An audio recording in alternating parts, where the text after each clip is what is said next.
삶이 만만치 않죠? 예수로 사는 인생 책임져 주시니 우리 그 찬양했죠. 우리 교회에서 1월 달에 1, 2월을 예배할 때 경배와 찬양 맨 마지막 곡이 2달 내내 예수로 사는 인생이었어요. 그러니까 맨 마지막 곡이 무조건 예수로 사는 인생이니까 얼마나 성도들이 반복했겠어요. 그렇죠? 그 찬양을 하면 또 계속 반복하면 또 흥얼대잖아요. 저도 이제 흥얼대고, 그 흥얼대는 게 지나가서 집에 오면 또 아이들도 흥얼대는데, 교회 이렇게 지나가는데 조그만 우리 한 5살 6살 초등학교 가지 않는 아이가 지나가면서 답답한 현실 속에서 흥얼거 찬양을 하고 지나가는 거예요. 야, 걔가 얼마나 답답한 현실을 살아가고 있을까, 그죠? 그 아이가 얼마나 답답한 현실을 살아갈까. 인생이 나이가 먹으면서 저 무기했고 답답하죠. 왜냐하면 아담과 하와의 범죄 이후에 하나님께서 사람들에게 주신 벌이 땀 흘리는 것, 먹고 사는데 힘든 것, 벌 받고 있잖아요. 벌은 힘들잖아요. 너는 흙으로 돌아갈지라. 흙으로 돌아가는 과정이 병들고 약해지고 문제가 생기는데, 그러나 거기에 또 땀 흘리는 벌을 받아야 되니 인생이 만만치 않죠. 고단하단 말이에요. 그 고단한 인생 속에 주님이 우리와 함께 하는데, 예수를 믿는다고 해서 이 고단함이 사라지지 않아요. 그것은 그대로 흙은 흙으로 가는 과정, 또 벌은 벌대로 받는 과정을 겪어가고 있는 거예요. 왜 주님은 우리에게 이 벌을 거두지 않았을까? 예수를 믿는데. 벌이라는 것은 나쁜 뜻만 있는 게 아니기 때문에 그래요. 우리가 뭘 잘못했을 때 벌을 받는 것은 좋은 점이 있어요. 일단 벌을 받으면 자유로워져요. 벌을 받은 사람은 일단 당당해져요. 내가 잘못했는데 벌을 받지 않은 사람은 뭔가 계속 찝찝해요. 그죠? 근데 벌을 딱 받으면 어떻게 돼요? 당당해요. 우리 애들도 그래요. 어렸을 때 잘못해서 벌 준 다음에 딱 하면 끝나요. 그 다음에 뭐 하면 그거 끝났잖아요. 끝나고 혼냈고 끝난 걸 왜 다시 말해? 너무 당당한 거예요. 그걸 다시 얘기하면 내가 쫀쫀해져요. 벌은 자유를 줘요. 또 한 가지 벌의 중요한 점이 있어요. 교정시켜줘요. 벌을 받음으로 교정이 되는 거예요. 이렇게 살면 안 되는구나. 그래서 하나님이 우리를, 주님을 믿고 살아가는 인생 속에 이 땅을 살아가면서 왜 예수를 믿는데도 이렇게 고단할까? 왜냐하면 그 고단한 것이 그냥 고단함으로 끝나지 않는, 거기에 하나님의 일하심과 방법이 있기 때문에 그래요. 그래도 고단한 건 고단한 거예요. 그렇죠? 그런데 여러분이 제가 하나 묻고 싶은 게 있습니다. 고단한 건 고단한 거라고 놔두고, 오늘 또 직장에서 깨지고 온 사람은 깨진 거고, 이 말 듣고 위로가 안 되죠. 그죠? 와서 깨지고 왔더니 그렇게 살라고 하면 위로가 안 되잖아요. 그거 놔둬놓고, 저도 고단해요. 인생 고단하니까 놔두고, 다 고단하니까 어떻게 행복은 하세요? 이 조용한 분위기는 뭘까요? 이 싸움 분위기는. 목사님, 고단한 인생 얘기해놓고 지금 행복을 말이라고 하세요. 이 분위기. 도대체 행복한 자는 누굴까요? 어떻게 하면 행복할 수 있을까요? 행복은 하고 싶죠. 이제 행복도 하기 싫어요? 그날 먼 나라 이야기예요? 어떻게 이 땅에서 행복을 꿈꿔? 미친 거 아니야? 그거예요? 여러분, 복과 행복은 다르죠. 복은 어떤 면에서 상대적인 평가예요. 상대적인 평가예요. 제가 나보다 재물의 복을 받았어, 그러면 돈이 많아야 돼요. 제가 나보다 건강의 복을 받았으면 더 건강해야 돼요. 그렇죠? 제가 나보다 달란트의 복을 받았으면 능력이 더 있어야 돼요. 상대평가죠. 상대적이란 말이에요. 그러나 세상적인 어떤 복을 받은 것이 절대 그것이 행복으로 직결되는 건 아니죠. 행복은 상대평가가 아니라 절대평가죠. 내가 돈을 못 벌어도 더 행복할 수 있죠. 돈을 더 많이 번 사람이 불행할 수 있죠. 건강한 게 더 불행할 수 있어요. 건강하지 않은 사람이 더 행복할 수 있어요. 행복은 다른 논리죠. 상대적이지 않고 주관적이란 말이에요. 다른 말로 할게요. 행복은 가치의 문제죠. 내가 어떤 가치를 갖고 있느냐에 따라 이것이 행복할 수 있고 안 할 수 있어요. 예수님 때문에 손해본 적 있나요? 혹시 여러분 예수님 때문에 손해를 크게 본 적 있나요? 예수님 때문에 내가 양보한 적 있나요? 예수님 때문에 내가 더 잘 될 걸 안 한 적이 있나요? 있으세요? 저는 20억 정도 벌 기회가 있었어요. 진짜로요. 우리 아내가 나쁜 그런 건 아니에요. 세상 사람처럼 목사가 그렇게 하고 싶지 않아, 그 말 때문에 저는 그걸 안 했어요.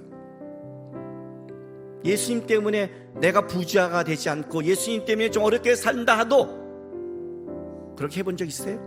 하시고 나서 어땠어요? 예수님 때문에 그놈의 교회만 나왔으면 내가 하늘 쳐다보고 내가 진짜 그렇게 했는데 진짜 그거예요? 그래놓고 예수님 때문에 행복해 본 적 있어요? 거절하고 손해보는 거에 대한 그 가치를 내가 그걸 할 수 있었구나, 내가 물질 쫓지 않는구나, 내가 거절할 수 있구나, 손해를 봐도 나는 다르게 살 수 있구나, 이것 때문에 행복해져 본 적 있어요? 행복은 완전히 다른 가치잖아요. 어떤 사람이 가장 행복할까요? 어떤 사람이 가장 행복할까요? 여러분, 제가 행복해 보이세요? 불행해 보이세요? 행복해 보여요? 고마워요. 설교 부드럽게 할게요. 불행해 보이면 내가 불행한 설교가 뭔지를 오늘 그냥 입으로 털려고 그랬는데, 난 행복하다 했으니 행복하게 내가 설교할게요. 네, 저는 행복해요. 저는 행복해요. 저는 지금 행복하지만 몸은 너무 아파요.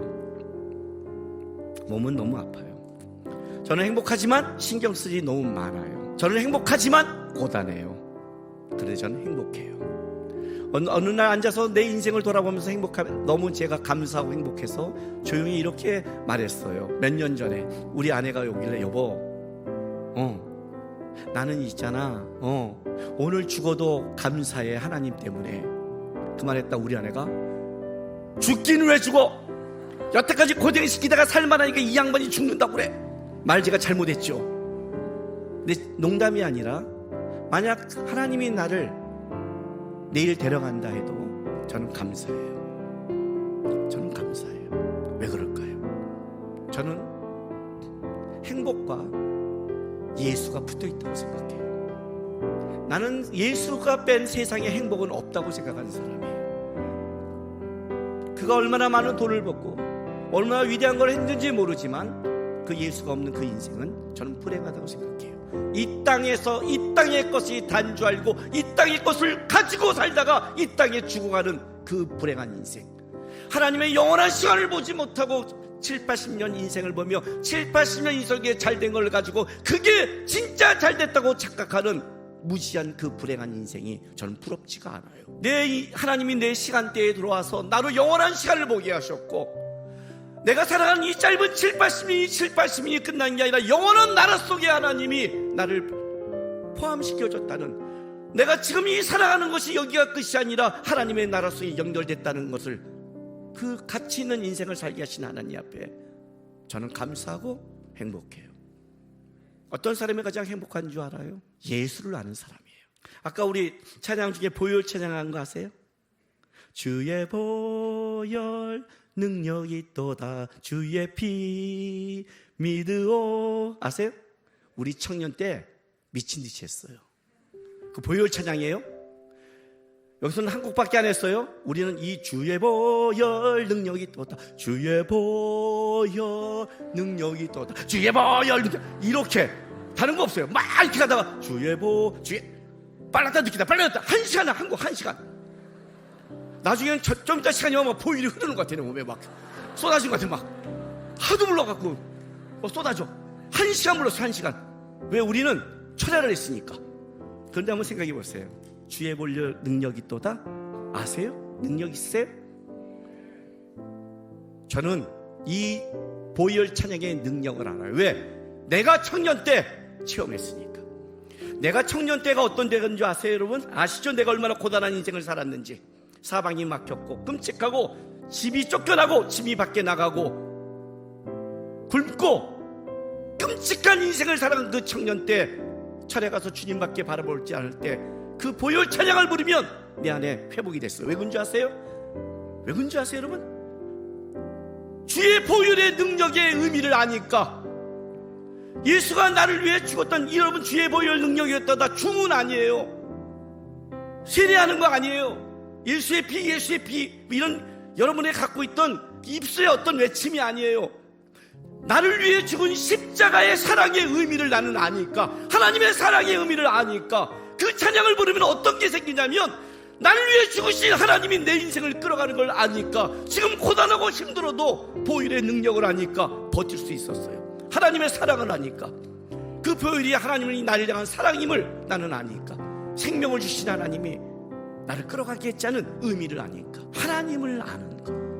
그렇다면 이렇게 되는 거예요. 하나님을 아는 게 행복이라면 행복의 크기는 하나님을 아는 크기와 직결되는 거예요. 하나님을 아는 크기와. 에베소 3장 18절부터 19절 보세요. 자, 우리 한번 이거 같이 읽을까요? 시작. 능히 모든 성도와 함께 지식이 넘치는 그리스도의 사랑을 알고 그의 너비와 길이와 높이와 깊이가 어떠함을 깨달아 하나님의 모든 충만하신 것으로 너희에게 충만하게 하시기를 구하노라. 이해가 되세요? 너희 모든 성도와 함께 지식이 넘친 그리스도의 사랑을 알고 얼마큼 알아야 돼요? 얼마큼? 예? 19절. 그의 너비와 길이와 높이와 깊이가. 이해가 돼요? 하나님으로 행복한 사람의 특징이 뭔지 아세요? 아는데 얼마큼 아냐면 요만큼 하니까 행복이 요따밖에 안 되는 거예요. 예수의 사랑의 깊이가 요밖에 안 돼요. 너비가 이거밖에 안 돼요. 높이가 이거밖에 안 돼요. 넓이가 이거밖에 안 돼요. 그러니 그 사람은 하나님의 사랑을 알까요? 맨날 이러죠. 맨날 하나님 진짜 사랑한 건 맞아요. 네가 하나님을 요만큼 하니까 그의 깊이와 넓이와 너비와 높이가 하늘을 두루마리 이상처럼 넓은다면 그 하나님의 사랑의 넓이를 알고 있는 자가 어떻게 불행할 수 있겠어요? 어떻게? 요한복음 17장 3절 찾아보세요. 요한복음 17장 3절. 자, 이것도 한 절이니까 다 같이 시작. 영생은 곧 유일하신 참 하나님과 그가 보내신 자 예수 그리스도를 아는 것이니이다. 참 재밌어요. 영생은 유일하신 참 하나님과 그를 보내신 예수 그리스도를 아는 것. 그래요. 자, 우리가 이렇게 말해요. 전도할 때 영생을 얻으려면 어떻게 해야 되죠? 예수를 믿어야 돼요. 구원받으려면 어떻게 해야 돼요? 예수를 믿어야 돼요. 이렇게 말하죠. 그렇다면 이 본문은 뭐예요? 영생은 유일하신 하나님과 그를 보내신 예수 그리스도를 믿는 것. 이것도 맞는 말이죠. 근데 이건 아는 것이래요. 왜? 믿는다는 건 자기 확신이 아니니까. 알아야 믿으니까. 예수를 이만큼 알면 이만큼 믿는 거고, 예수를 요만큼 알면 요만큼 믿는 거예요. 믿음의 크기는 예수를 아는 크기예요. 예수를 이만큼 하니까 헌신할 수 있어요. 왜? 내 인생을 잃어도 그가 나를 만들 걸 아니까. 요만큼 알고 요만큼 믿으니 하나님 앞에 못 쫓아가죠. 요만큼밖에 모르니. 결국 우리의 문제는 어떤 문제냐면 하나님을 모르는 거의 문제예요. 물론 우리는 세상 사람이 아니에요. 그래서 우리는 세상 사람처럼 하나님을 완전히 모르지 않아요. 예수를 완전히 모르지 않아요. 우리는 예수를 고백하고 예수를 알지만 우리의 문제는 뭐냐면, 우리끼리의 문제, 믿는 사람의 문제는 뭐냐면 아는 게 얼마큼이냐의 문제예요. 그의 너비와 깊이와 높이와 너비가 얼마큼이냐가 이게 우리의 실적인 문제예요. 이해가 되세요? 마태복음 16장에 뭐라고 나온지 아세요? 사람들이 날 뭐라고 그러냐? 세례 요한이요, 선지자요, 어쩌고저쩌고 나와요. 예레미야요.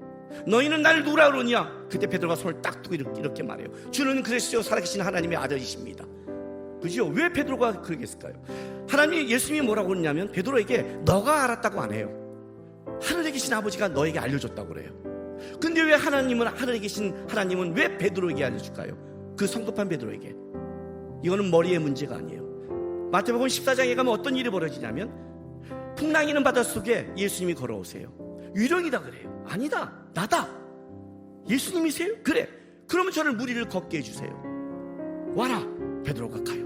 여러분, 베드로는 어부예요. 밤에 풍랑이는 바다가 어떤 걸 알아요. 만약 빠져서 쓸리면 시체도 못 찾아요. 걸을 수 있어요? 딱 걸었는데 아니야. 아닌가 봐. 죽는 거예요. 아이쌍 이렇게. 걸을 수 있냐고요? 거기서 목숨을 걸고. 근데 베드로가 걸어요. 예수님 이후로 인간 중에 무리를 걷는 자는 유일한 자였어요. 무리를 걸었어요. 빠졌다가 중요하지 않아요. 다시 예수 안에 올라가니까. 경험했어요.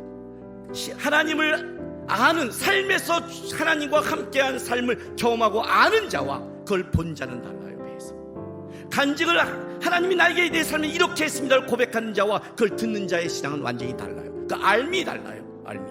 무리를 거둔 자예요.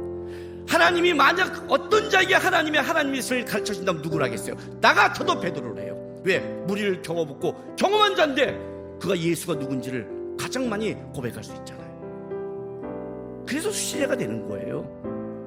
성격이 급해서가 되는 게 아니라 그가 예수와 경험한 인생이 너무 깊어서, 그가 예수를 안 게 너무 넓어서. 행복은 여기서 오는 거예요. 하나님을 아는 크기가 올 때 여기서 벅찬 거예요. 하나님 아는 넓이가 올 때 그러는 거예요. 진짜 우리는 모르는 거예요. 안 그래요? 여러분, 삼성 이재용 회장이 만약 나한테, 김남근 목사님 저한테, 목사님 제가 목사님한테 큰 선물 해드릴게요, 원하는 거 말하세요. 그럼 뭘 말할까요 제가? 근데 제가 이렇게 말하는 거예요. 갤럭시 시계요. 네? 갤럭시 시계. 아니 나 삼성 회장이라니까. 그러니까 안다고요. 시계. 내가 시계 받았어. 와 가서 장로님한테 그래, 장로님 내가 이재용 회장이 선물해달라는데 갤럭시 시계 받았어요. 우리 장로님들한테 뭘 할까요? 그거 제가 선물할 수 있어요. 미쳤어요? 최소한 레미안이지. 그것도 어디 반포에 있는 레미안이야지. 바보야, 그죠? 교회를 지어달지 못할 망정 아는 거예요? 이재용을 아는 거예요? 회장을 아는 거예요? 그럼 그렇게 말을 안 하죠. 모르는 거예요. 모르는 거라고요. 그래서 불행한 거예요. 행복은 하나님 아는 크기에서 와요. 왜 하나님은 단계를 거쳐서 역사할까? 왜 그런 줄 아세요? 여러분 때문에 그래요. 다른 말로 할게요. 하나님의 한 방에 모든 걸 보인다면 여러분이 하나님을 알까요? 우리는 하나님을 어떻게 경험하냐면 우리의 시간과 공간 안에서 경험하면서 알아나요. 근데 너무 큰 분을 보여주면 내 눈 안에 안 들어와요. 사실은 하나님은 여러분 안에 놀라운 기적을 행하고 있어요. 근데 여러분은 몰라요. 왜? 너무 크면 안 들어와요. 제가 한번 예화에 썼을 거예요. 어떤 자기 자식이 차 타고 회사에 가는데 차가 확 세 바퀴를 굴러서 교통사가 딱 돌았는데 얘가 아무렇게 다치지도 않고 나온 거예요.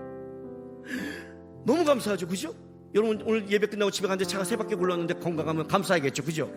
물론 제가 그런 축복하지 않습니다. 얘가 아빠한테 와서 그런 거예요. 아빠, 오늘 내가 하나님 나에게 이렇게 역사했어. 어떻게 차를 타고 왔는데 차가 세 바퀴나 굴렀는데 멀쩡해요. 하나님이 진짜 나를 도와줬어요. 감사해요. 진짜 감사하다.